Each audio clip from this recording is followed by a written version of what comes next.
What if everything you think you know about medieval witches is nothing more than a sanitized illusion crafted to protect our collective conscience from facing something far darker? History often packages brutality in soft edges, turning massacres into myths and human suffering into distant folklore. But when you peel back the stories, when you strip away the romanticized image of broomsticks and pointed hats, you find something terrifying beneath. You find a war against women so violent, so calculated, that even the darkest tales you have heard barely scratch the surface.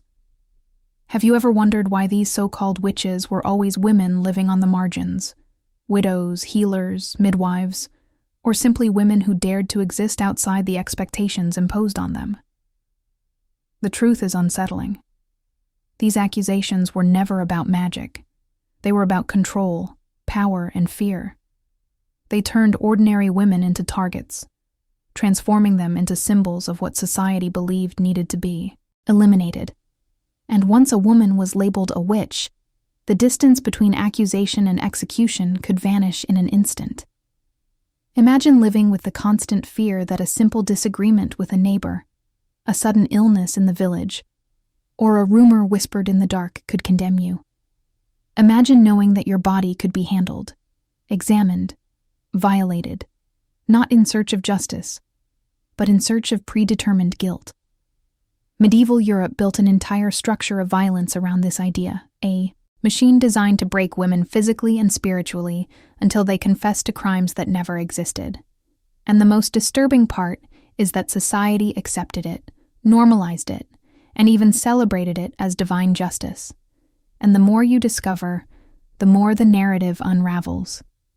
Because behind every myth about witches dancing under the moon, there are real women whose lives ended in agony. Behind every tale of dark enchantments, there are stories of terror inflicted in broad daylight.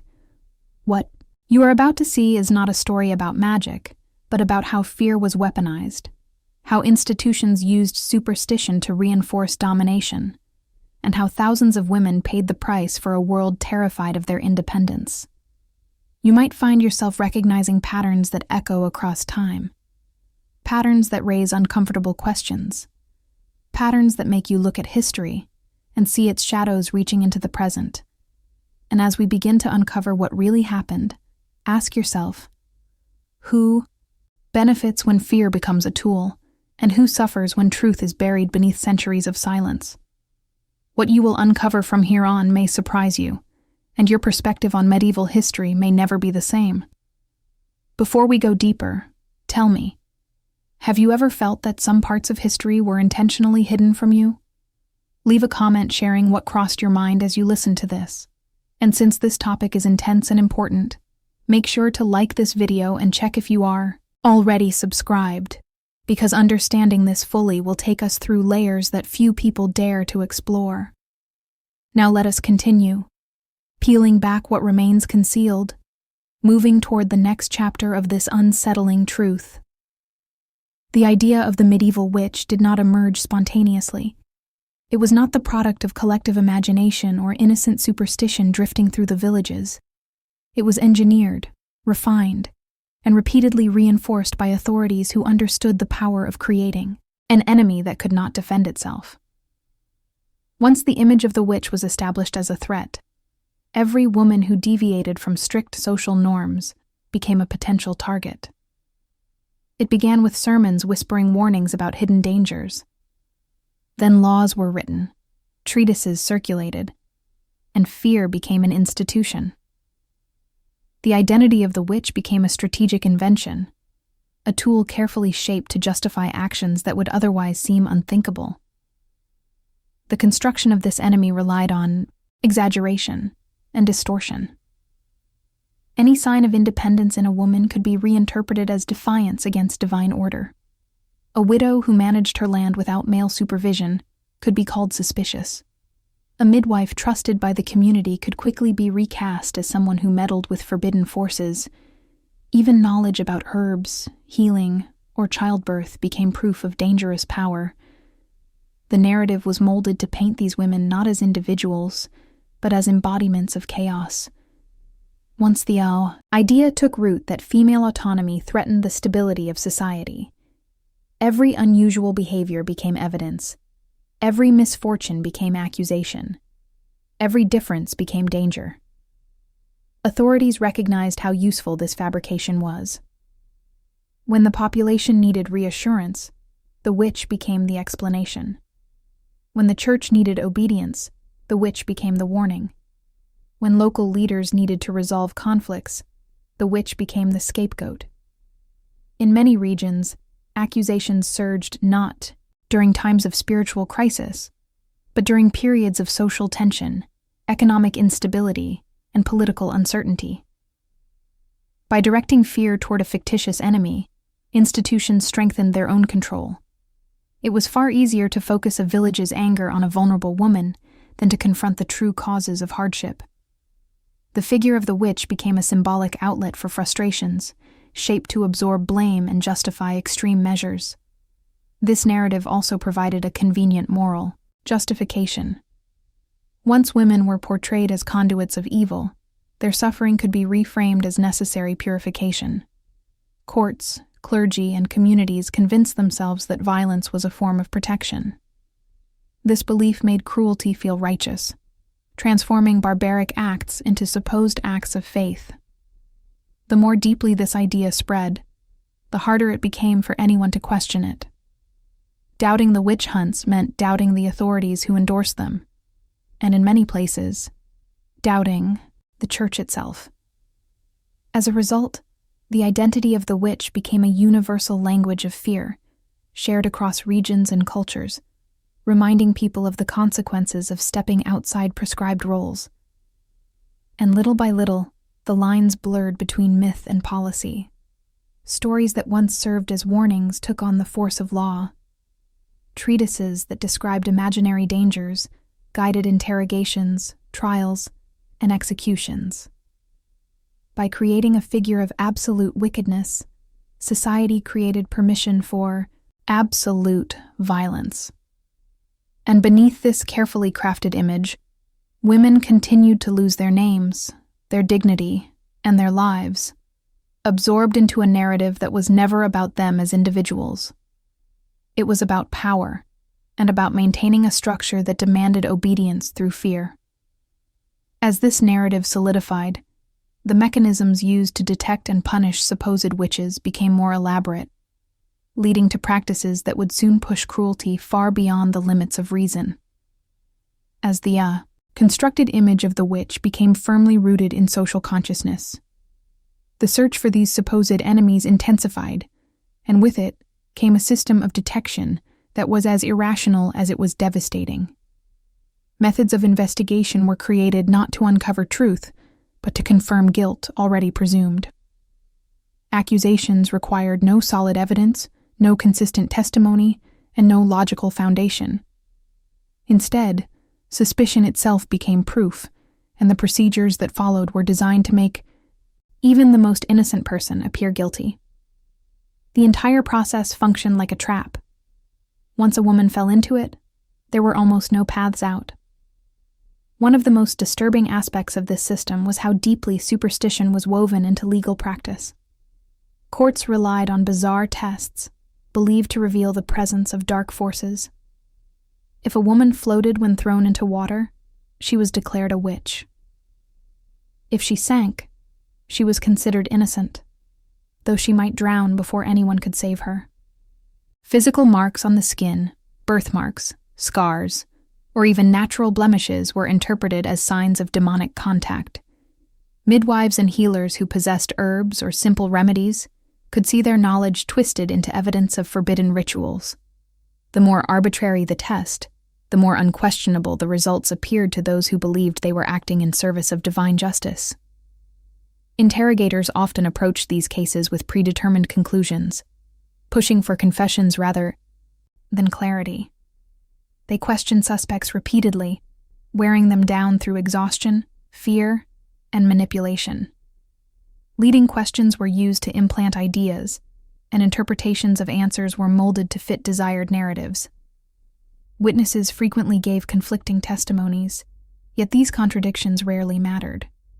What the authorities valued was the reinforcement of a belief system they had already embraced, not the pursuit of truth.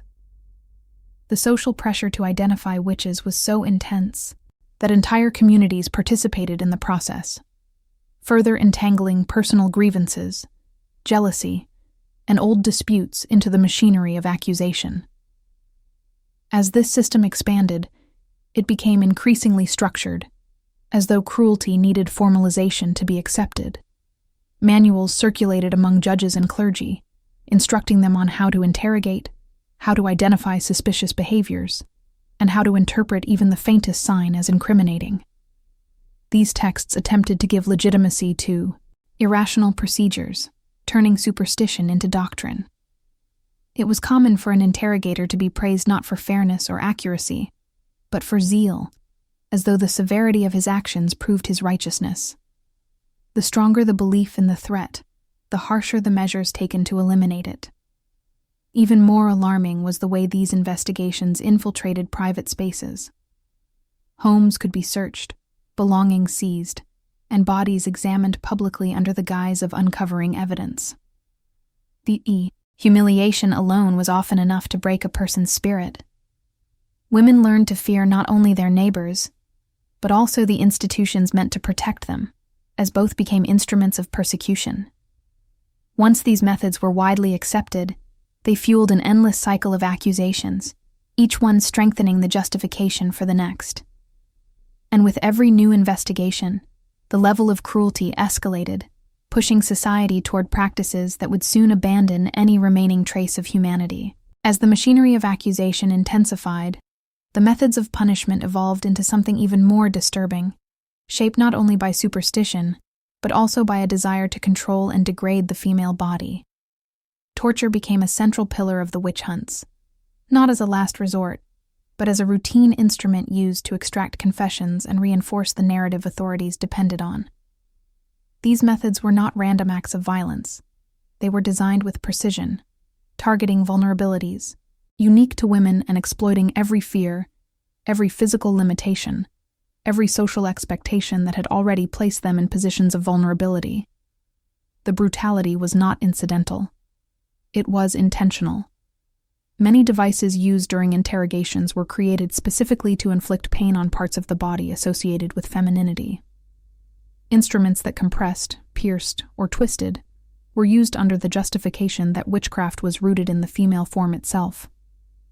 Authorities argued that the body of a woman accused of witchcraft hid secrets that could be forced out only through torment. Each act was framed as necessary illumination, as if physical suffering could reveal invisible truths. This belief gave moral cover to techniques that destroyed the dignity and humanity of countless women. Under these conditions, confessions were not statements of reality, but attempts to survive pain that pushed the limits of human endurance. The cruelty extended beyond the physical. Many methods were designed to induce fear before pain even began. Women were shown the instruments, sometimes hours or days before their use, leaving them trapped in a state of terror that weakened their ability to resist. By the time interrogators touched them, many had already been broken psychologically, their voices trembling, their thoughts scattered. And once the torture started, their words became the product of desperation, not evidence. This cycle fed the system perfectly. Confessions extracted, under torment, confirmed the beliefs of the interrogators, who then pointed to those confessions as proof that their methods were justified. The entire structure fed on itself, each act of violence strengthening the framework that made the next one possible. Many tortures were performed publicly, presented as necessary demonstrations of justice. Crowds gathered to witness suffering, believing they were protecting their communities from hidden evil. The spectacle transformed cruelty into communal ritual, reinforcing the idea that these women were not victims, but threats. This public participation erased empathy, replacing it with fear and obedience. The more people saw, the less they questioned, because questioning meant risking association with the very evil being condemned. The system depended on this silence, on this passive acceptance. on the belief that brutality was an unfortunate but righteous tool. What makes these methods even more harrowing is the knowledge that they were often applied before any formal verdict had been reached. Torture became a gateway, not a consequence. The act of inflicting pain was used to validate accusations, meaning that women suffered long before guilt or innocence was determined. This inversion of justice reveals the real purpose behind these practices. They were not meant to uncover truth. They were meant to produce submission, erase defiance, and reshape narratives to maintain order and control. And while the physical scars of these tortures faded from memory over centuries, the psychological blueprint they created continued to influence how societies viewed female autonomy, authority, and resistance. These methods left an imprint that extended far beyond the medieval period, embedding a legacy of fear and obedience that would echo through generations, shaping social expectations in ways few people ever recognize. If something in this description stirred you, or if any detail made you reflect on the hidden violence buried in history, share your thoughts in the comments. Your perspective adds depth to this conversation and helps bring visibility to truths that were silenced for centuries. As the violence escalated and torture became institutionalized, another layer of the witch hunts emerged, one that reveals a dimension often ignored in simplified versions of history. Behind the religious justification and the public rituals of purification, there were also very real financial incentives driving the persecution. The machinery of accusation did not operate solely through fear or superstition. It was supported and fueled by systems that profited from every arrest, every confiscation, and every execution. Witch hunts were not just moral crusades. They were also economic opportunities.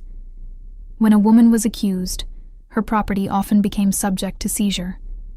Land, livestock, tools, and even personal belongings could be taken by local authorities or redistributed among those conducting the investigation. In many regions, the moment formal suspicion was declared, everything she owned effectively shifted into the hands of the state, the church, or individuals with influence. This meant that accusing a woman of witchcraft became a convenient way to settle disputes over property or to eliminate economic competition. A widow managing her small landholding independently could quickly become a target for those eager to acquire her assets under the guise of moral righteousness.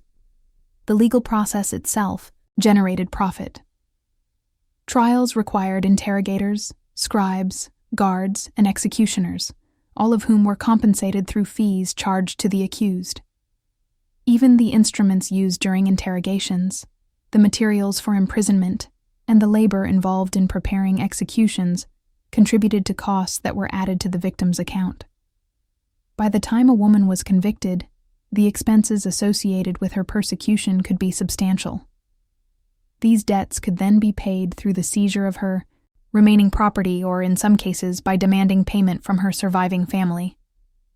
The system turned suffering into revenue, embedding cruelty into an economic framework that sustained itself through continuous accusations. Church institutions also benefited from the process, though often in more subtle ways. Public demonstrations of moral authority reinforced their influence, attracting greater obedience from communities and strengthening their role as arbiters of justice.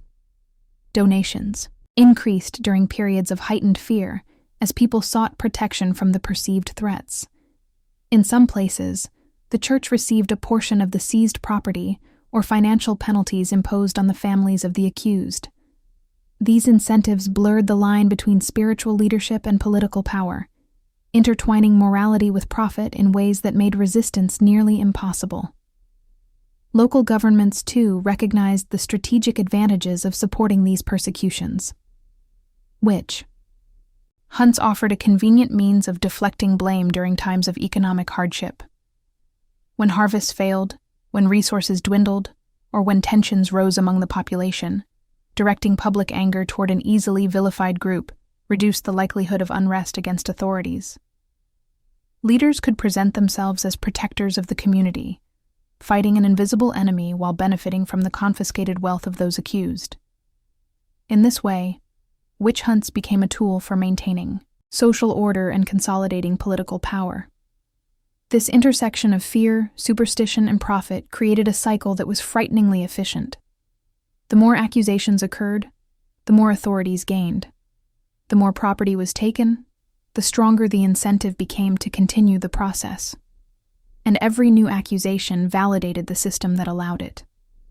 The economic engine behind these persecutions ensured their longevity, transforming individual tragedies into a sustained pattern of violence that persisted for generations.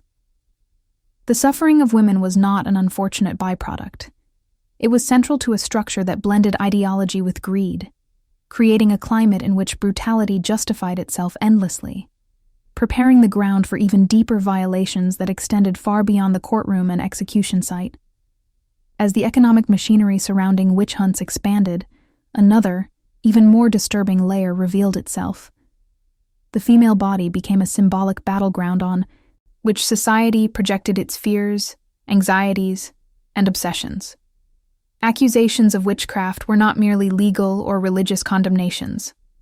They were declarations that a woman's body itself was dangerous, unstable, or inherently susceptible to evil.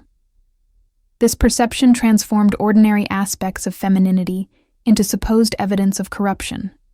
A woman's fertility, her sexuality, her knowledge of childbirth, her independence, even her silence, all became ammunition for accusations crafted by a world uncomfortable with female autonomy. The violence that followed was not just punitive, but deeply ideological, targeting the core of what it meant to be a woman. This ideological war took shape in multiple ways. Midwives, for example, were often targeted because their understanding of the female body threatened institutional authority. They wielded knowledge passed down through generations, rooted in observation rather than doctrine. Their work gave them influence within their communities, and in a patriarchal structure, such influence was viewed as subversive. When childbirth went wrong, when a newborn fell ill, or simply when misfortune struck, their expertise was twisted into evidence of dark interference. The very knowledge they used to save lives became the weapon used to destroy theirs. It was easier to accuse a woman of crossing forbidden boundaries than to acknowledge the frailty of life or the limits of medieval medicine. Female sexuality also became a central point of suspicion. Any deviation from expected behavior, whether real or imagined, could be portrayed as evidence of a pact with evil forces. Women who did not marry, women who married but remained childless, women who spoke too boldly, or even women whose beauty or charisma drew attention could become targets. Their bodies were seen as unpredictable, as vessels through which disorder could enter society.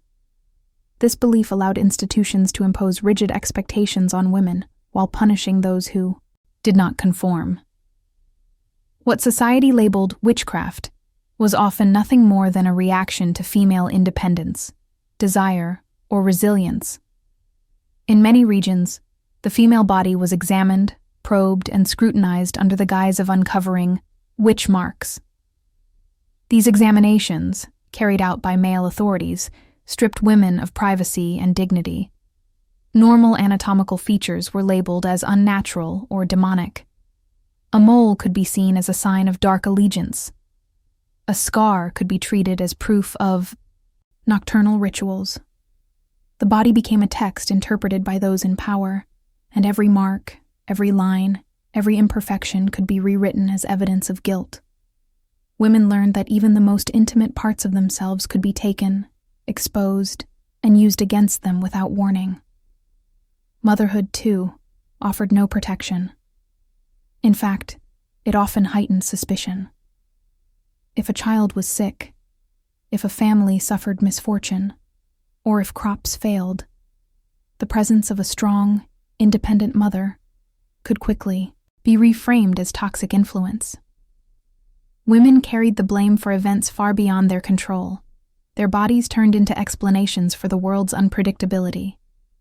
When society could not understand a tragedy, it looked for someone to hold responsible, and the female body became the default target. The more central women were to the functioning of their communities, the more they risked falling under suspicion. This transformation of the body into a site of ideology and punishment reinforced the idea that female autonomy was inherently dangerous. It shaped the way society expected women to behave, influencing everything from speech to appearance to the roles they were allowed to occupy.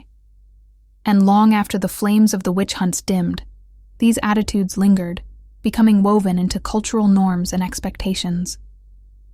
What began as accusations of witchcraft evolved into a broader framework for controlling female identity, limiting possibilities, and defining womanhood through the lens of fear and containment. The consequences of this legacy continued to unfold, shaping the lives of countless women long after the last trial ended, setting the stage for tragedies that history would later try to forget. As the ideology surrounding the female body solidified, individual stories began to disappear beneath the weight of collective fear. Yet behind every accusation, behind every execution, there were real women whose lives had contours, relationships, and dreams that were violently erased. These were not nameless figures swallowed by myth. They were mothers, daughters, healers, neighbors, women whose only crime was existing in a world eager to reshape their identities into symbols of danger. When you look closely at the fragments left behind, at the testimonies recorded in trembling handwriting, or at the sparse accounts preserved by accident rather than intention, you begin to see how each life was dismantled piece by piece. The tragedy becomes more than historical abstraction. It becomes painfully human. Many of these stories began with something small, something almost unnoticeable. A dispute over land, a disagreement between neighbors, a sick animal, a failed harvest.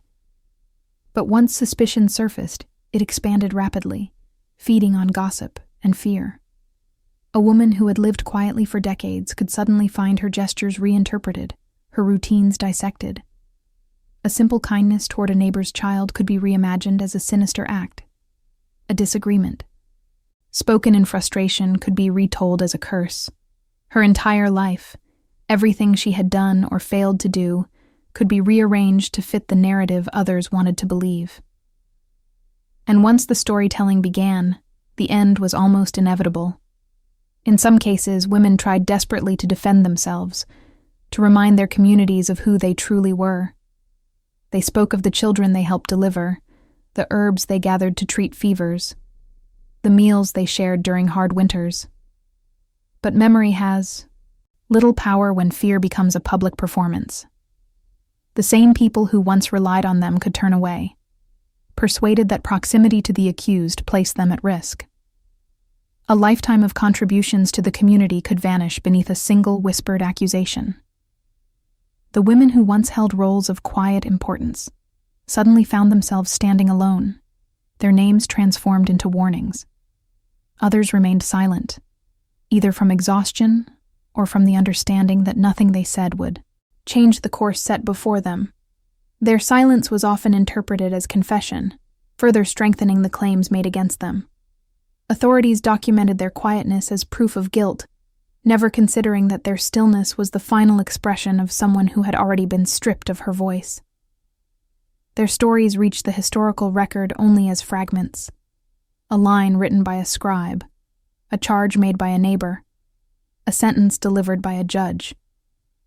These fragments, incomplete and biased, became the only narrative left to represent lives far more complex than the accusations suggested.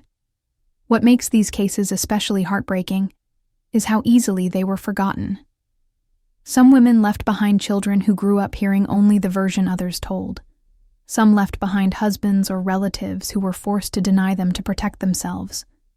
Their names faded or were rewritten, their memories silenced not only by death, but by the shame imposed on those connected to them.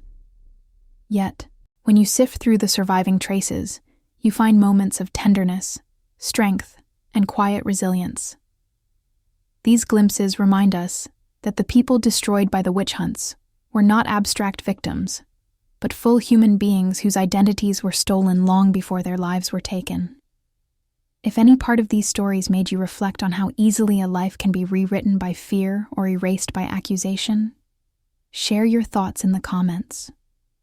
Your voice helps bring back the humanity that history tried to silence. As these individual tragedies accumulated, something even more unsettling became clear. Entire communities played an active role in sustaining the violence. Witch hunts did not unfold solely in courtrooms or under the authority of distant leaders. They grew inside the small, familiar spaces where people lived their daily lives. Villages, often tightly knit and bound by shared struggles, became the very environments where suspicion spread most rapidly. The dynamics of fear and belonging created conditions in which neighbors, friends, and even family members participated in acts that would have been unthinkable under ordinary circumstances. It was within these intimate circles that the seeds of hysteria found their most fertile ground. Small communities lived under constant pressure.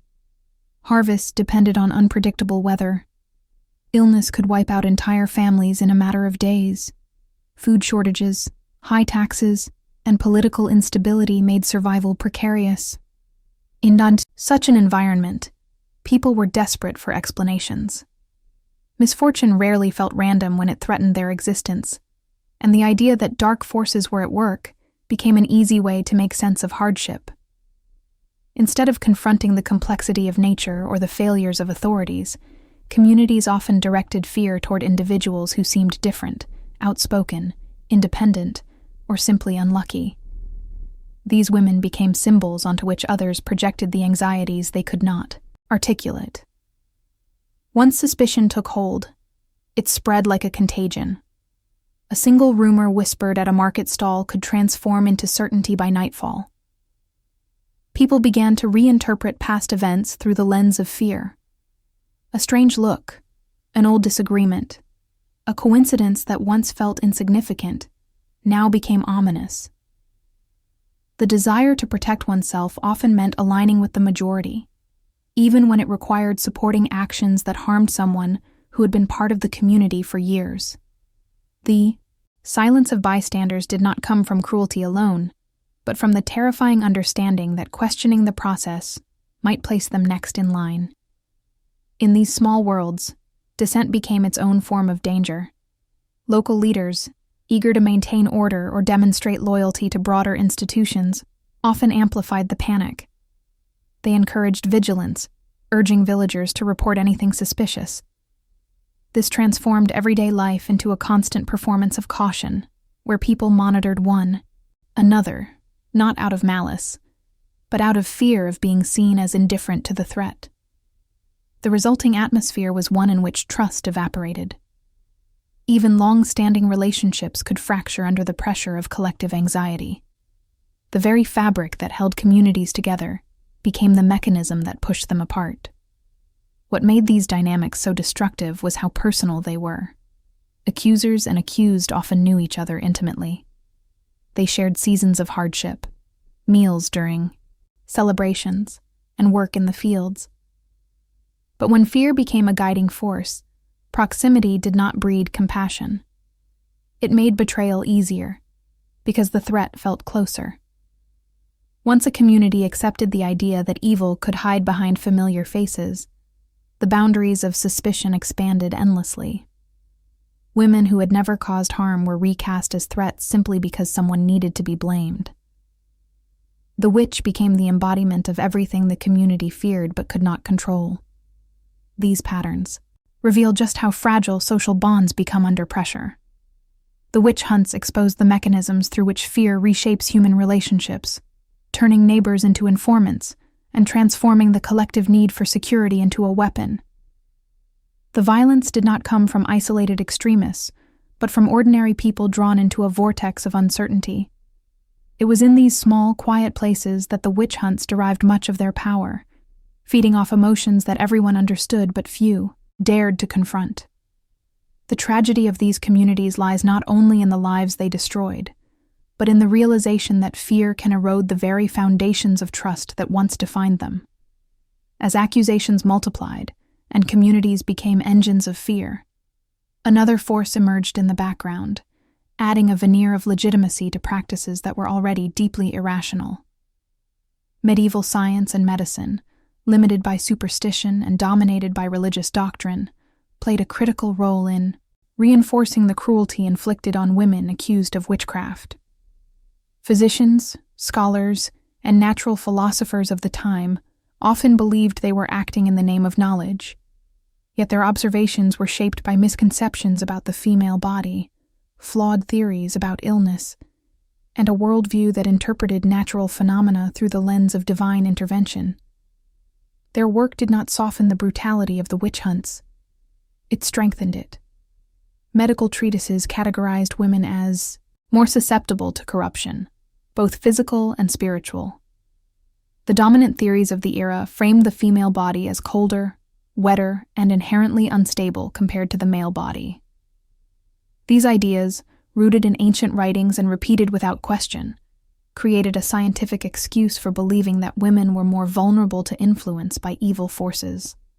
Physicians argued that imbalances in the body could lead to emotional instability or strange behavior, which in turn could be interpreted as signs of demonic presence.